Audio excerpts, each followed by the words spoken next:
சாருமே வந்து அங்க வந்து பிராக்டிஸ் பண்ணிட்டு இருப்பாரு. சார் என்ன சார் அப்படின்னு இல்ல எல்லாரும் போட்டி அப்படின்னு பயங்கர போட்டியா இருந்துச்சு. ஓகே இவங்க போட்டி போட்டது எனக்கு வந்து ஜாலியா இருந்துச்சு. ஓகே நம்மளுக்கு அவுட்புட் நல்லா வந்துரும் ஓகே அப்படின்ட்டு சூப்பரா.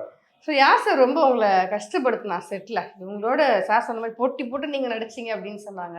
அந்த மாதிரி நீங்கள் யாராவது இல்ல போட்டி அப்படியெல்லாம் எடுத்துக்கிட்டீங்களா? யாரும் உங்க போட்டி போட்டு நடிச்சு ஆஸ்கர் வாங்குற அளவுக்கு இல்ல. நீங்க அது முதல்ல போட்டி போட்டு நடிச்சு மேம் தெரிஞ்சிருச்சு போட்டி ஸ்பாட் எப்படி இருக்கும் அப்படிங்கிறது இப்போ நான் வந்து மைண்ட்ல கேல்குலேட் பண்ணிட்டு இருக்கிறேன். எல்லாம் ஓகே, நம்மளால என்ன முடியுமோ அதுதான் பண்ணியிருக்கோம்.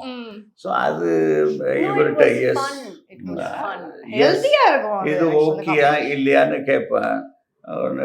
சார் ஓகே இல்லைதான் உங்கள் ஓகேயில் கொஞ்சம் டவுட்டாக இருக்குது, நான் இன்னொரு வாட்டி வேணால் பண்ணிக்கிறட்டா அப்படின்னு.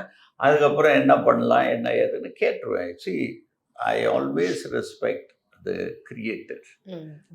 ஏன்னா நான் ஒரு கிரியேட்டர் டைரக்ட் பண்ணியிருக்கேன். ஸோ யாராவது இப்போ விஜயகாந்த் சார் மாற்றி திரும்பினார்னா சார் இப்படி வாங்க சார் அப்படிம்ப, இப்படி வாங்க சார் அப்படிம்ப. அது because we know that what we are doing. அவர் உடனே கேட்டுருவார். ஸோ அது மாதிரி தானே நான் அங்கே போகணும்.